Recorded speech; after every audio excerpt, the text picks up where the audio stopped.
a dream, a dream of starting a business and growing it into a multi-million business or maybe a $1 billion business.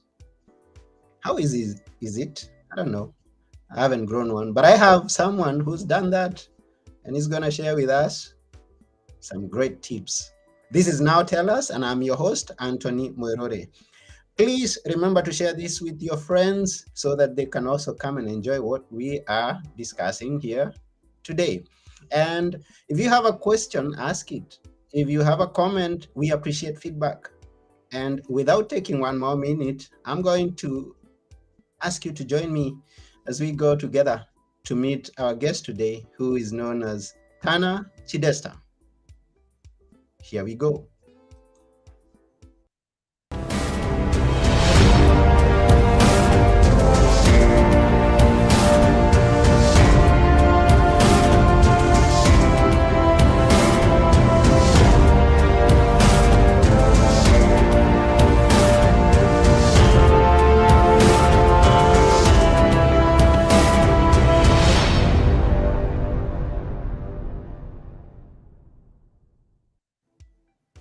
Hello, Tana. Hey, Anthony, thanks for having me. Yeah, thanks for coming. I appreciate your presence here. Yeah, absolutely. I'm excited to be here. Yes, and we would be glad to know where is it that you are at? I'm actually in a hotel in Costa Rica right now. Okay. So ironically, yeah. You're on a business trip, or what is it that you are? No, I'm just traveling right now, and I came Okay. down here for stem cells actually. So I got some stem cells. Just was curious about them and did that. So that was the main reason. Ah, okay. Wow. And how's the weather down there? It's perfect actually. It reminds me a lot of Miami. So it's good. It's summer down here, but their summers are like 80 degrees, so 70 to 80 degrees. So it's pretty perfect. Okay. So you're from Miami? I grew up in Houston, but I've been living Yeah. in Miami the last 4 to 5 years. So that's Uh-huh. kind of my grounds. Yeah. Okay. Welcome to Now Tell Us. We would like to know much more about what is it that you currently do, and then we'll get to have some tips from you on growing a business. But before we go there, let's know a bit about you growing up. uh, as you were growing up, how was it? Yeah. How was it? Well, so I have six siblings. I got two brothers, four sisters. My mom was a stay-at-home mom. My dad was a teacher. Pretty conservative household. So very conservative. As a kid, I was bullied quite a bit. I was kind of strange, you could say, or weird. And around 12 years old, when I started to pick up on that, I started working out pretty religiously. I would go to the gym before school. And that's kind of how I started building confidence. And, people started giving me compliments. And then that actually turned into sports. And I played American football from about 12 to 22. I took it very seriously. And Mm-hmm. then when that ended, I wanted to play in the NFL. When that ended, I started trying to build a business. And then for about two years or so, I didn't have any progress. I didn't make any money. And then around 25, I made my first million doing an online fitness company. The next year, I started consulting trainers who would ask me how I'd done it, and that did 10 million. And then the next year, I started opening it up to any general business owner, and that did 15 million. And now we've done in excess of $60 million. And I stepped out. You asked what I'm doing now. I actually stepped out as CEO on the 1st of January, and so now I'm just in an advisory role and an owner. And currently, I'm just traveling the world doing podcasts, reading books, and kind of whatever I want. So that's where I'm at currently. Wow, wonderful. And what got you interested in business at the first place? It's not everybody that goes into business. Yeah, honestly, I just didn't want to be poor. As simple as that. So growing up, it wasn't that we were, you know, super poor. We had what we needed, Mm-hmm. but it was always tight. And I always remember my parents having arguments, or discussing, the bills and stuff like that. So I just always remember saying, "Hey, I want to make so much money that I can always afford what I want and I don't have to stress out." And that really was the goal. I wish I had a deeper reason than that, but it was just, I knew that was the only way to make as much as I wanted, at least when sports ended, right? Because I had this dream to play in the NFL and make millions of dollars there. But when Mhm. that ended, I had to pivot. And it was either, artist, athlete, rapper, actor. And I was like, none of that's going to work. So I went into business. Okay. And how easy was it getting started? I mean, some people just go there and become successful. I kind of imagine that's your story because at, you said what your first year of business, you made 1 million. Well, not technically when I started making money. So my Okay. first year of business, so I really started trying to build a business around 22 and a half or so, Mhm. somewhere in there. And I didn't start making money until I was 25. No. I started, it was very difficult because I was selling a fitness program, but I didn't know how to price it. I didn't know how to sell it. I didn't know how to market it. And I tried doing things on my own until I was about 25. And then when I turned 25, I just felt this clock in my head of I'm running out of time. And so Hmm. that's when I actually went and started hiring coaches and mentors. And then that year I made my first million. So when I actually started making real money, my first year I did a million, but the first 2 years, I only made probably $2,000 in 2 years. It wasn't good. It wasn't good. And I almost quit about 5 times, ironically, which is crazy now. But during those years, I really had no idea what I was doing. That was a first one. Because the stories that I usually hear of someone who's grown a big business says it took me 10 years, 20 years to make my first million. So yours Wow. must have been a real quick one. I guess. Yeah, I guess so. Uh-huh. So you share with us some of the secrets that made you that successful. Uh, we'll be glad to hear them. Yeah, I think, well, the main one, when someone asks what was that shift, how, you were going from making nothing to start making a lot. Mm, The biggest shift, honestly, was just the price point. And I was selling fitness programs at a $47 price point. And so if I sold three in a day, I'd only make 150 bucks, which really didn't change my life. I then was told, hey, change your price to $1,500 plus. And when I changed it to that number, everything started clicking. Everything started changing very rapidly because, now if I got 3 clients, I would make 5 grand, give or take. So as easy as that sounds, I just went from messaging people or posting links with just a link to buy to messaging people to get them on a call. And then I sold them a higher price point. And I think I had this limiting belief that no one would buy at that price because it didn't make sense to me. Why would someone pay me $1,500 when they can get it here for 50? But people will do it if you can build enough value and you can give them enough attention. So as soon as I did that, things just, I went from zero to basically making 10K in a week. And then I just kept taking every single dollar I had outside of my living expenses and I just poured it back into my business. And so that's kind of been the story ever since.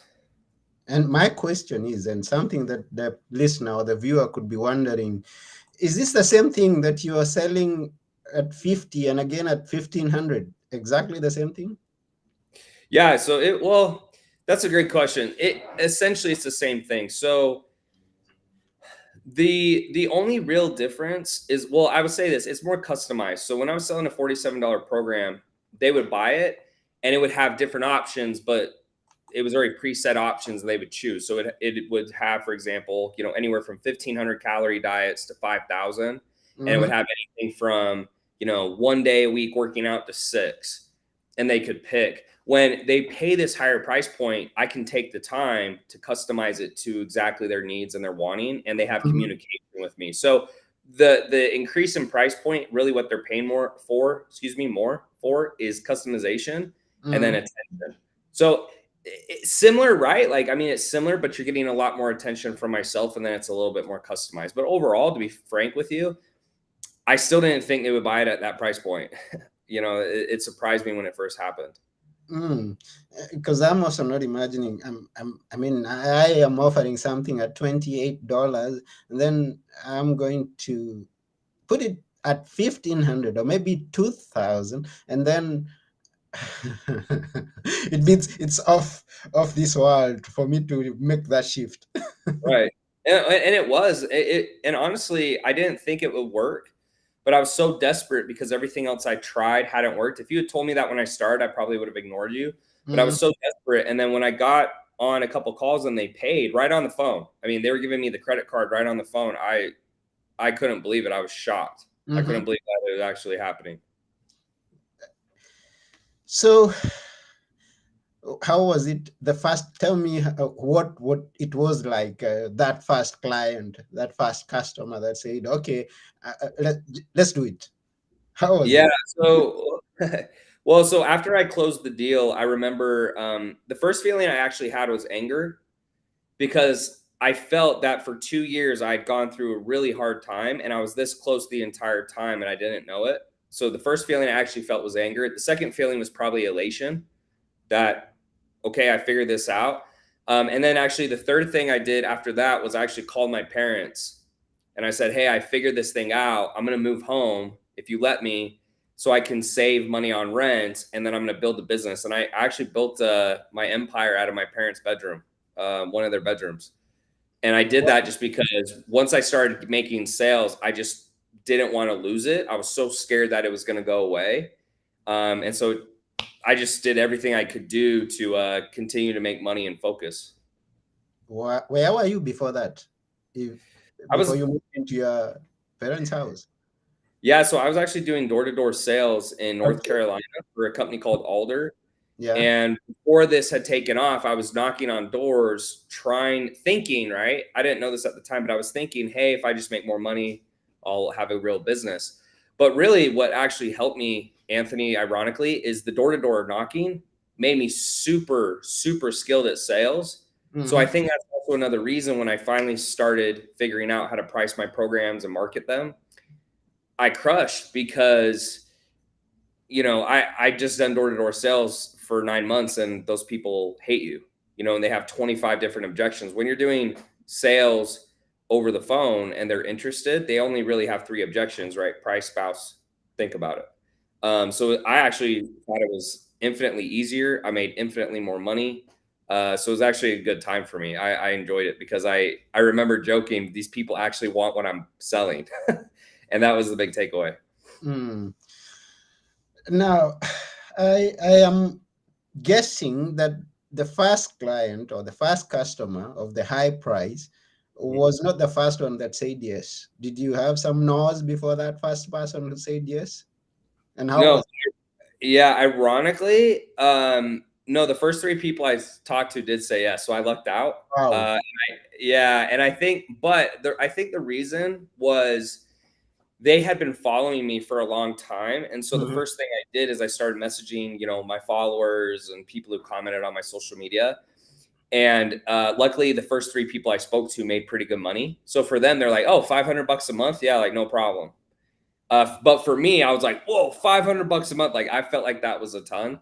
So I lucked out. I think that really obviously helped my confidence. I did obviously start getting no's after that, but I think the fact that I did get yeses right at the beginning, it was a blessing because it gave me this inflated sense of belief and ego that I probably needed to keep going. Hmm. I'm imagining right now, because we have some people who are listening to us, and we have RJ Ahmed and many other people who we may not see their names here, and they are watching us. Uh, they have questions. And if you have a question out there, please send it and we will be glad to answer it. Or rather, Tana is going to answer it because he's come to now tell us. Now, um, those people who may be listening could not be into the fitness industry. They could be doing some other things. How do you put things together to come up with a business that is high ticket? Just give us some ideas, some different ideas that you may have. Sure. Mhm. So, I think like 2 good resources. First off, is like a book that I thought was very well written is a good friend of mine, Alex Hermosi's book, $100 Million Offers. It's a really good book if you're not sure how to start. Um, I'm not to plug, but I had a book I wrote that also kind of talks about my journey. But outside of those readings, I always tell people to start just very simply start something that you're going to help people get in better shape. You're going to help people with better relationships, or you're going to help people make more money or save money, right? Because those are the 3 things everyone wants. In fact, right now, I went through this last 10 years was a very business money focus for me. And Mm-hmm. now I'm in more of a relationship, I would say, personal life focus. Mm-hmm. Um, People always want those things. So if you can pick one of those three categories and then decide on a skill that you have that fits the bill. So, obviously, if you're a trainer, you can do health. If you're some type of marketer, or you can know how to do ads, or you can do graphics, that would be financial. And then if you're a dating coach, or you've been in marriage for a while, you can do relationship. A lot of times, Anthony, people will say, "Oh, but I'm not good at anything," which I don't think is true. But if you really don't think you're good at anything, what you can do is go to a site called udemy.com. It's udemy.com. And they Mm-hmm. have courses on anything you can think of that are very cheap, right? So if right out of the gate you're like, "Hey, I can't afford a guy like Tanner," or "I don't want to spend that much money," you can just go there and they have skills from Facebook ads to mindset coaching, or what, anything you can possibly think of. You can pay for those courses for a couple $100, learn the skill, and then that becomes a skill you sell. And all business is an exchange of money. It's really not that complex. If someone says, "Hey, what do I have to do to be in business?" You just have to find someone who will give you money in exchange for the service. So Mm-hmm. that's really the best way to start. And then once you do that, you just start reaching out to people on social media, whether it's people who follow you, or you can do what I call cold DMs to people who don't know you. Mm-hmm. And then everything else from there is a skill. And those skills just have to be learned, so you can either go do door to door for 9 months like I did, or you can put in your 10,000 hours sitting at home on the couch. But either way, you got to put in your hours. Mm. Thank you for that. Sure. I choose relationship. Let's say I am a family man. I've been married for some time. Give me a high ticket package that I'm going to offer someone. Sure. So typically in relationships, it's either going to be for guys. So guys specifically, one of the ones you're going to see all the time is, "Hey, are you a guy who, you make good money, or you're in good shape, but you're not confident with girls?" So maybe dating, right? The other one is typically going to be how to have like a more fulfilling marriage, or like how to stop getting a divorce, right? Because that's obviously a big pain point. One of those two is typically going to be what you're going to go with. And then when you go to them, you just, the thing you say is, "Well, hey, it's $5,000. Oh, that's a lot. Okay, well, if $5,000 saves your marriage, are you good with that? If $5,000 helps you find your next wife, are you good with that?" And the answer is always yes, right? It's just building enough value. Those are typically the two I see the most. Now, I'm sure there's others, but if I was going to do some type of relationship course myself, right, with what I know, it would be about dating, right? It'd be for guys on how to get beautiful women, or how to talk to them, or how to treat them, or whatever it is. For you, it might be more marriage based, but I would just go with one of those two angles. And then when it comes to the price point, it just has to be a big enough pain, and you have to build enough value that your program, right, whatever you're going to teach them in the program, the three things you're going to teach, or the two things, is going to be enough to fix their problem. That's all it comes down to. And for this 5,000, what's the duration? What's the time? Is it a 1 week, 1 month, or whatever time? What time do you give it? Yeah. Well, And it's funny. what, Yeah, it's what is the frequency of this thing that you're going to do? The yeah, workshop, coaching, or what? sure. Well, it's funny you say that, because the true answer is it could be any time. I actually this month have paid for a retreat that's a week, that's 7,500. There's a second retreat that's 8,500, and then the stem cells I just did was 30,000. So these people are selling me high ticket, and I'm paying all of it, right? But I would say on average, right, because everyone who's listening, they want more of a what's the general answer. Mm-hmm. On average, I would say it's 3 months, right? Because 3 months is usually the minimum time, I would say, to change a behavior. Now, it could be Mm-hmm. sooner, but the sooner it is, the more attention they want. So, for example, I just paid $7,500 for a retreat for a week that's in person 12 hours a day. Mm-hmm. So it makes sense, right? It's like it's a Yeah. week, but it's all day long. If you're doing $7,500, but it's all online, and you only do, let's say, one call a week, that it's going to have to be a longer timeline. And it doesn't have to. It's just, I think, for most people to wrap their head around the price, that makes it easier. So I would say on average, it's going to be 3 or 4 months. Um, Depending on, if you're just starting out, you might offer them, hey, you get one call a week, or one call bi-weekly, and then you can message me as much as you want on Voxer or Slack or WhatsApp or text message, whatever you want. And then you might also have course material, right? So, hey, watch these videos, do these things. And that typically is what you would say you would see on average. Obviously, it's completely vary per business owner, but that's what I would suggest, like, as an average answer. Thank you. and we appreciate that insight. Now, I know you've interacted with a lot of businesses, and as maybe you also faced this challenge somewhere along the line. What could be the biggest challenge that you've heard people who are in business talk about, or have witnessed them face this challenge? Yeah. I the biggest issue for most people is they're just not very good. Um, and what I mean by not very good is they're not good at sales specifically. Mm-hmm. Because if you're good at talking, if you're good at speaking, if you're good at convincing, everything else doesn't have to quite be as good. Because so for example, let's say you're very good at persuasion, but your program actually sucks. Well, they don't know your program sucks till they actually buy, right? So the way a business stays in business is you keep making money. So even if you had a bad program, if you're getting 5,000, 5,000, 5,000, you can continue to use it to make a better business, to make a better program, to get new clients that you do a better job. But if you have a great program, but you can't make any sales, you're still going to go out of business. So I think the biggest issue I see for 99% of business owners is simply they're just not very good at communication. They're not good at messaging. They're not good at conversations on the phone. They don't know how to do a sales call. They don't know how to convince someone. They don't know how to persuade. They don't know how to handle objections. And I wish there was an easy answer, but you just have to learn through repetition. So people go, well, Tanner, like even you're like, well, Tanner, the first year you started actually making money, you did 1 million.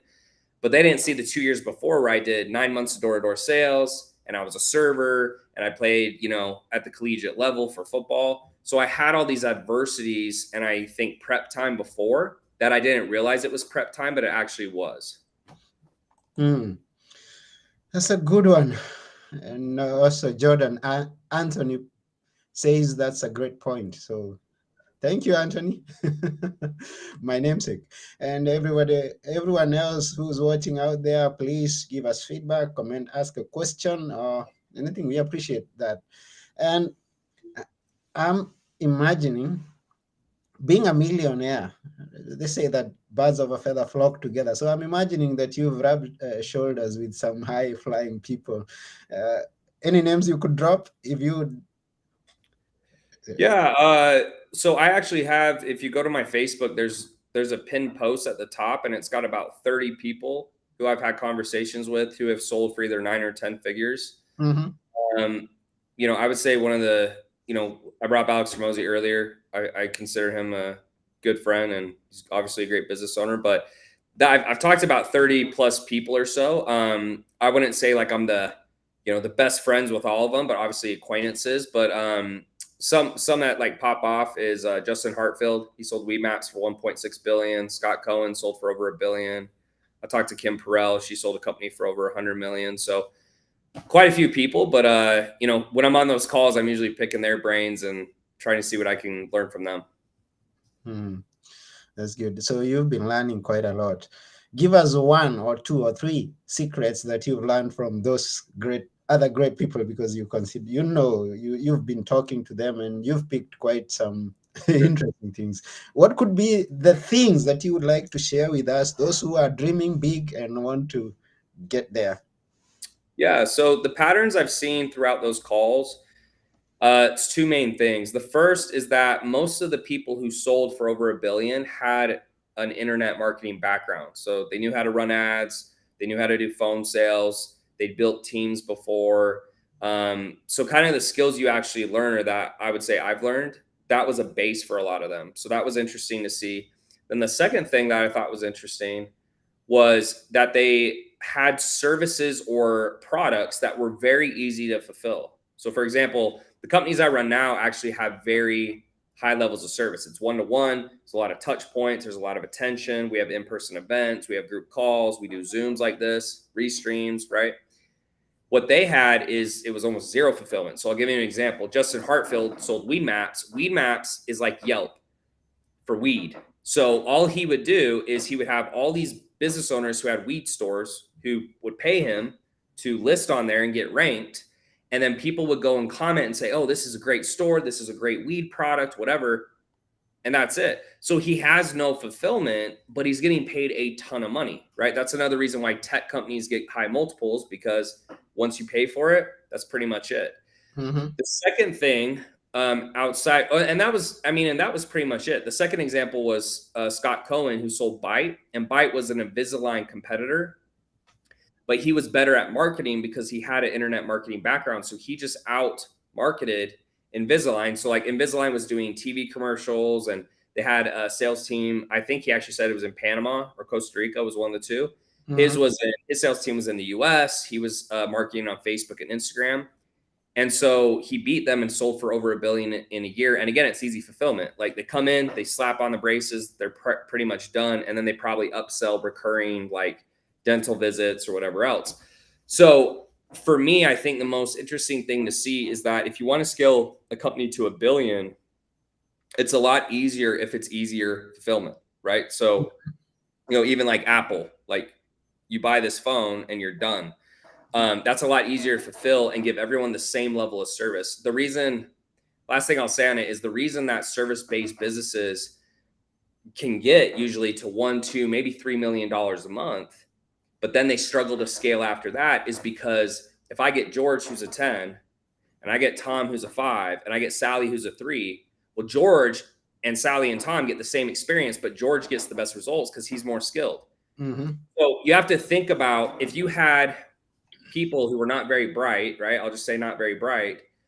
What can you do that's going to make them get the same experience and same results regardless of that? And that is the question that you have to answer. And if you can answer that question, I think you can build a 9 or 10 figure company. And that's part of what I'm doing this year is I'm trying to figure out what's the next company that I can build where everyone will win at the same level. Because I'll be honest with you, I've had 25,000 consulting clients. Not everyone gets the same results. And it's not because we don't try to do a great service. It's just some people are just not as good.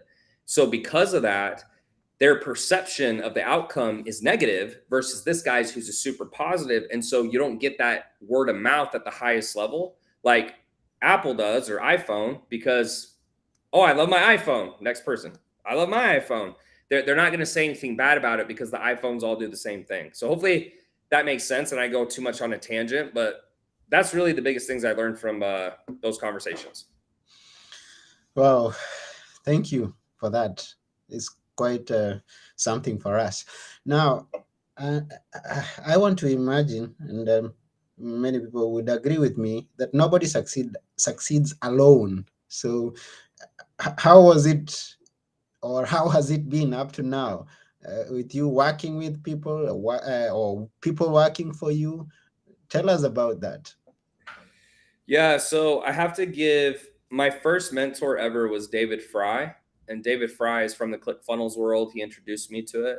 Mm-hmm. He taught me everything I know about building products and sales pages and ads. He kind of gave me that infrastructure that I needed to go and be successful. Outside of that, I've spent about $2.5 million on my own personal education to date. I've spent a lot of money on different coaching programs, agencies, recruiters, whatever. And that's part of the game. And I think that's good because you learn very quickly and you know what not to do and what to do. Outside of that, building my teams, that's been a great learning experience. We have 100+ people now, and you just learn a lot. I mean, you learn a lot about building teams, about culture. In fact, I didn't think culture really mattered at all. Now I think it matters more than anything.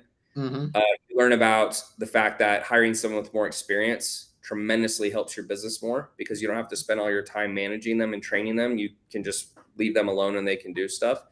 But to anyone who's, looking for mentors or they don't feel like they can afford them, I can't remember them off the top of my head right now. I actually made a reel about this, but if you just type in how to find a mentor on Google, there's like 3 sites that I forget the names right now, but you can go and I think they're as cheap as like $30 a month where you actually have access to someone where you can ask questions and get help. And it may not be the best in the world, right? But there's very few places you can pay $30 a month and get a mentor who has some type of business savvy or experience around the thing you're trying to do. So the big thing is if you want to be successful, there's ways. You just have to be willing to do what it takes. It will be uncomfortable and it won't always be fun, but I mean, that's why success feels good because it's hard. Wow. And I just love the way that you're giving it out there. Someone go here, go there. And you're just letting people know that success is out there somewhere. You've just got to go and research, go and find out, and go and do something. Yeah, I mean, I used to think that if someone else was successful, then it meant I couldn't be. Mm-hmm. But the reality is that the size of the pie remains the same. So, if this is all the money in the world, if someone else is being successful, all it means is that they're taking a bigger chunk of this same size pie. But if you can go out and deliver a service, all that will happen is some of that money they're having will get siphoned to you because people will decide to spend with you versus them. And I Mm-hmm. never I never thought of it that way. I just thought, well, if he's making a lot of money, that means I can make less. But that's just not true. There's so many people that the size of the pie always remains the same, or sometimes it gets bigger because our governments keep printing money, right? And that's why there's inflation. And then Mm-hmm. all you have to do is take your handful, and then usually it just gets reallocated from someone else. So it's not there's plenty for everyone. Like, you just have to be willing to go out and do it, and you get paid based on the skills that people deem you have. You get paid no less or no more. So if you want to get paid more, you have to bring more skills to the marketplace, or you have to be more valuable, and you'll get paid accordingly. That's just how it works. Oh, that's very good. Now, okay, we come from sending people out there now to inviting people. Invite people someone who's listening to come. What kind of a person would you invite to get closer to you, and in what way uh, would would it be of benefit to both of you? Yeah, so, like, I mean, if someone was trying to get close to me, you said. Yeah. Yeah, I think one of the best ways you can try to get close to someone is you figure out what they need and then you just do it. Mm-hmm. So a lot of times people will message me, or they'll say, "Hey, can I work for you for free, or can I do this thing for you?" The problem is, if someone says, "Hey, can I work for you for free?" I have to figure out what he can do, right? And then I have to train him. So that Okay. doesn't actually really benefit me, right? Because now I have to take time out of my day to show him what to do to make him useful for me versus he just does it. The other thing is, then if they say, "Hey, what can I do for you?" I have to think something up. So I think what is really beneficial, or what gets you ahead, is if you have someone that you're trying to get close to or influence, figure out what they need, right? So let's say you're a video editor Mm-hmm. and you wanted to impress me.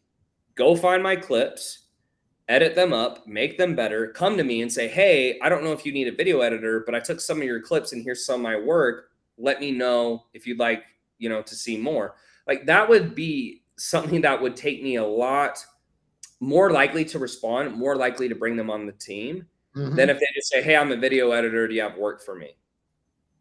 So I think that's a key point, and that's something that I'm trying to do with my closer relationships, or people I want to get close to, is try to figure out what it is they need and Mm-hmm. just send it to them without asking anything.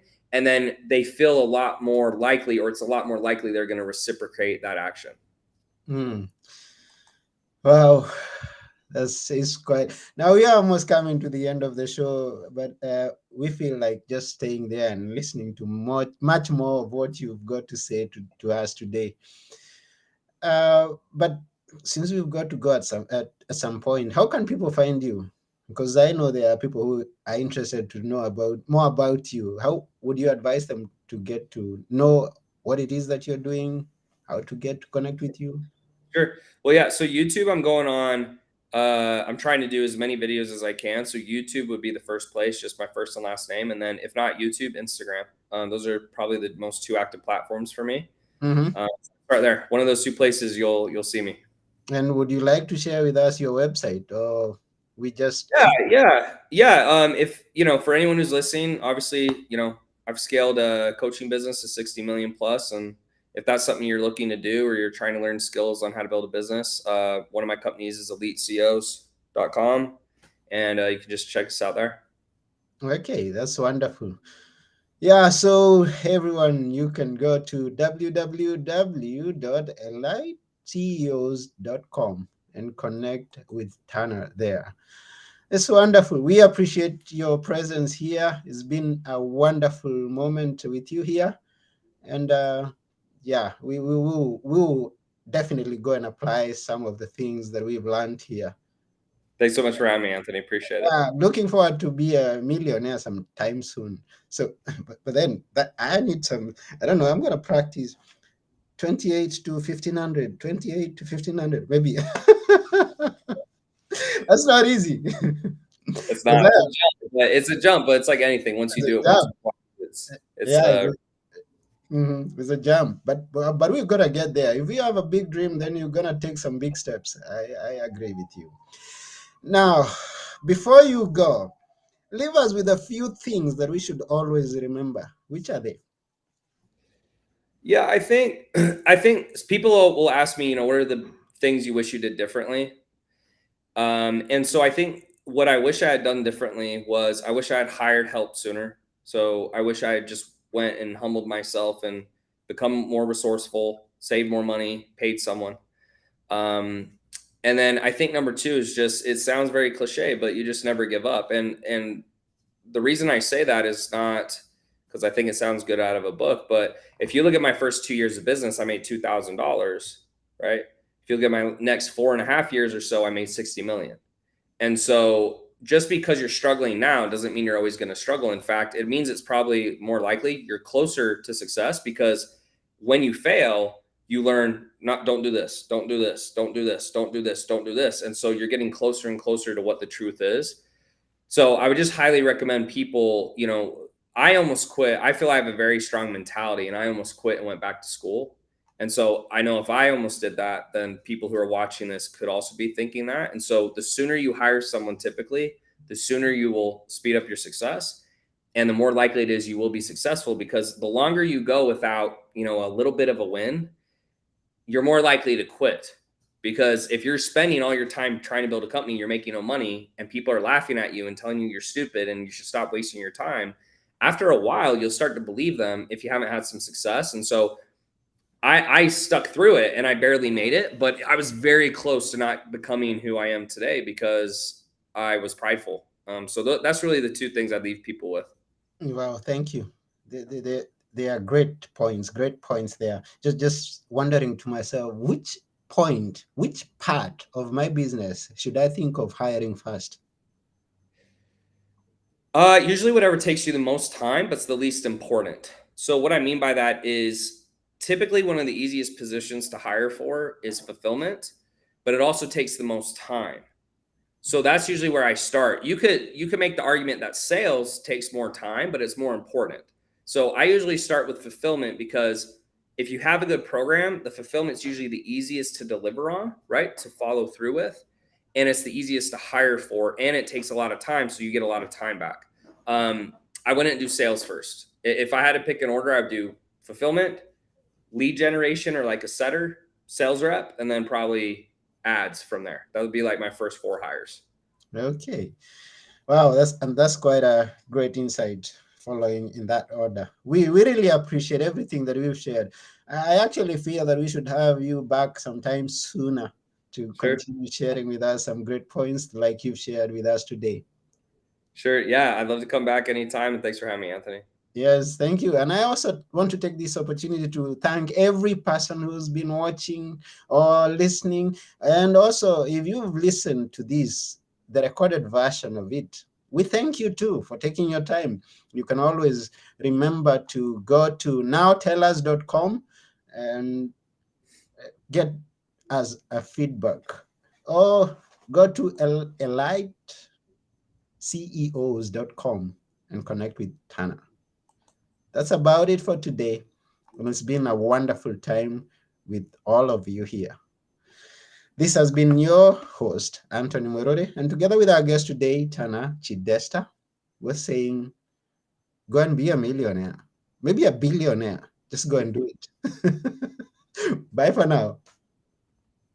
Bye.